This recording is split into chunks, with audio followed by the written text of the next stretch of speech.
Hello guys, welcome to Road Home channel. My name is Dennis. At first, let me apologize about my poor English grammar and pronunciation, because English is not my native language. Today I'm gonna show you the Honda VTX 1800cc review.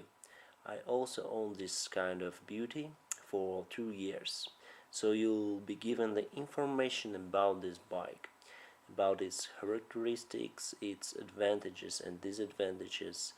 I'll compare the Honda VTX with other motorcycles of power cruiser type like Yamaha Midnight Star, Suzuki N109, Harley-Davidson Electric Glide, and I'll also compare this type VTX 1800cc with VTX 1300cc motorcycle, so you'll see they are completely different.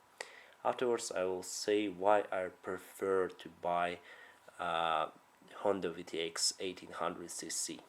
Our story starts at the islands in the Pacific Ocean, from the country called Japan, where people from Honda Motor Company had decided to earn some money from the United States motorcycle market.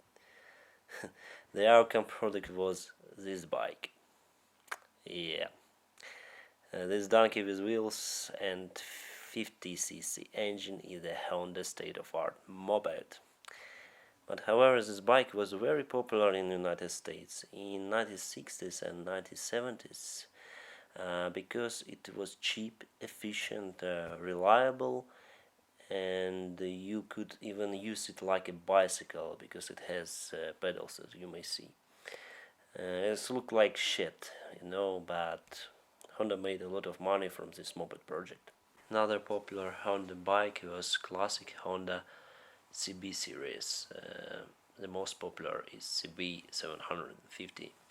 It was fast, well controlled, and of course reliable. Cafe racers love this bike. For speed lovers, Honda designed Honda CBR. It is covered with plastic. All this bike made great success for Honda. These bikes changed the all United States market because there were no such type of bikes at the time. But it is a great but. Honda management forgot about one big thing. These guys. Yes, true bikers who love their chopper-styled Harleys. Suddenly Honda realized that there's a huge market because bikers like their choppers and cruisers. Their kids like their choppers and cruisers. The same for their wives and girls, and even president. The most interesting thing is that the Honda lost their time, and in the 1990s it was very difficult to be the largest producer of choppers cruisers in the world, the Harley-Davidson. So Honda needed to come out with something new, something special to present for American customer. And Japan's decided to make something really big. That big thing was the motorcycle engine, 1800cc. To be more accurate, 1795cc. 900cc for one cylinder. It was like 2 cylinders of powerful aviation rotor engine. It was really big, the largest produced between engine ever. Honda decided to put this engine in cruiser body. So in 1995 the world was able to see this mega bike at Tokyo Motor Show. The bike was named Zodiac. Here's how this bike looked like.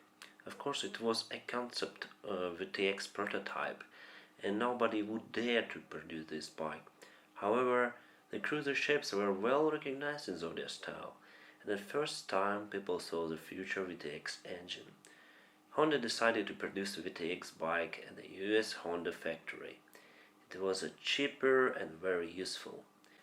In 2001, the first VTX 1800 was produced. It was styled as classic cruiser. The Honda was waiting for the customers to rush for their new powerful bikes. Of course, the VTX engine was very unique and powerful, but it was not the only difference between VTX and Harley. Honda implemented new technologies which were not being used for this type of motorcycles before. For instance, the fuel injection system, inverted fork, electronic fuel control computerized system, hydraulic clutch, and state-of-art brakes. Instead of Harley, VTX was not looking like outlaw bike. In fact, it was a commercial product. Well designed, modern, reliable, looking very nice and with lots of plastic. And also fake parts, which were looking like a chrome metal. For example, even the stock exhaust pipe is not actually pipe. It is chrome camouflage cover over a real pipe made from metal. Several types of VTX motorcycle were produced. The VTX TSFCNR. I will decode them for you. The VTX R means retro. This bike has a retro look because of big touring fenders. VTX T means touring. The difference between R type and T type is that in T type they have bags and windscreen. S type means spoke. It's exactly like R type, but with spoke wheels. F type, I think it means fast or formula. Well, this bike has very short rear fender and the instruments on the fuel tank are different. C type means custom. There is a little bit more difference with R type because in C we have exhaust system 2-in-1 and also short fenders. N type, it was introduced in 2005 and it is unique type because the only VTX 1800cc is N type. You will not find N type in VTX 1300. It has round fenders, as you can see, modern style retro. There is little differences between all these types. Fenders, exhaust pipes, some bags and instruments. Normally people do not recognize the type of your motorcycle. So it is basically one bike. I have version C. It is not my favorite one, however. I was looking for R type, but I bought C type because it was neat and tidy and in good technical condition. I am now very happy with this bike. I've been driving my bike for approximately 10,000 miles. Now I am able to tell you its advantages and disadvantages. First, let's see the disadvantages.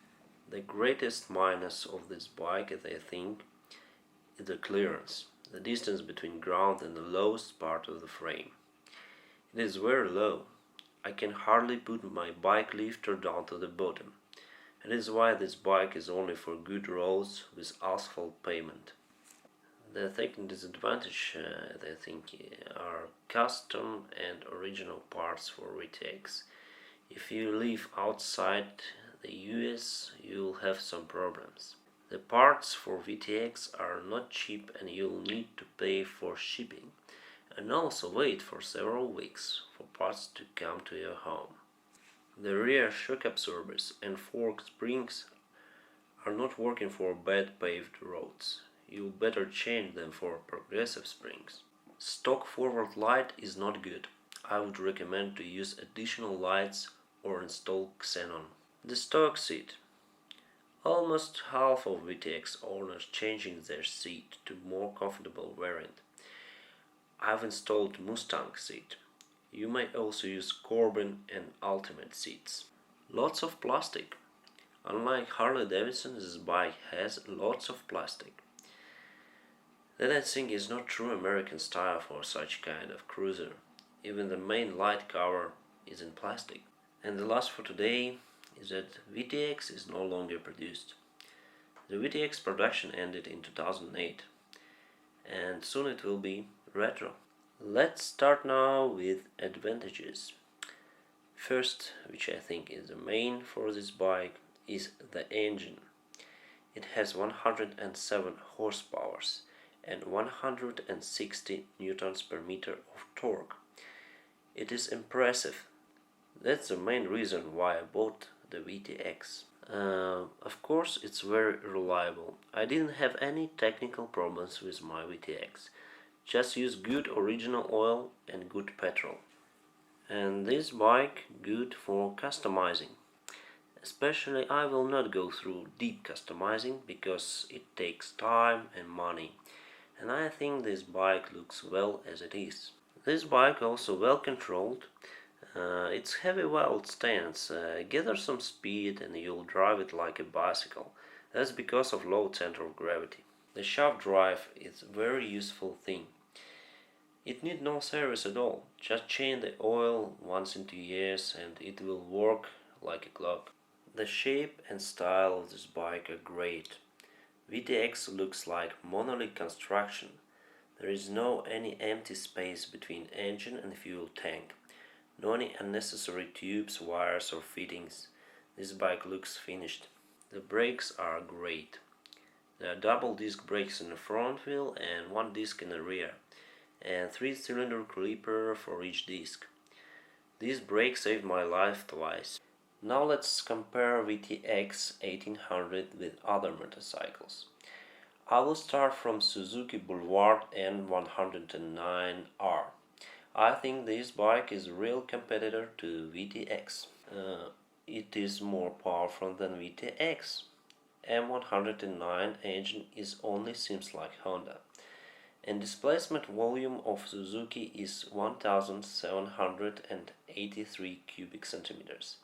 It's even less than in VTX, but the engine compression is 10.5 and Honda has only 9. That makes M109 the winner in drag race with VTX. The Suzuki M109R itself is not classic bike. It is made in futuristic design and it is beautiful, but not useful. You can make from VTX whatever you want. Cruiser, tourer, bagger, chopper, everything would fit Honda classic style. But you cannot make tourer or bagger or chopper from M109R. It is only power cruiser. Just look at it and try to imagine this bike with bags and up-hanger steering wheel. It is unimaginable. In addition, Suzuki has problems with stock clutch. That issue I've learned from Suzuki owners forum. The main advantages of Suzuki M109 are the powerful engine and that Suzuki is still producing this beautiful motorcycle. The minuses are difficulties with tuning and poor reliability of some stock systems. You'll have to update them for more reliable. Our second client for today is the Yamaha XV 1900 Midnight Star. This is classic cruiser with smooth shapes, look like retromobile. The displacement volume is 1854 cubic centimeters and the power is 99 horsepower. I would say that this bike is beautiful, but technically compared with VTX and M109 it is big old school cow. It has only 2 valves per 1 cylinder and 99 horsepower for 1900 cubic centimeters. Well, it's not enough for this volume, I think. Of course, this bike is powerful, but its power characteristics are incomparable with M109, which has more than 115 horsepower and 175 newtons per meter of torque. VTX and Yamaha are similar by design. However, VTX was made with the brand technologies, unlike Yamaha. Yamaha used their dragster engine and simply modernized it into 1900cc. Midnight Star is air-cooled, like Harley. That makes the whole construction simpler. Because Yamaha used their tested technologies, their 1900cc bike is very reliable. Let's go to Honda's main commercial competitor, the Harley-Davidson. I've took the Harley with most powerful engine. This is Harley-Davidson Ultra Classic Electric Glide 110th anniversary 2013. Jesus Christ. It is classic touring bike.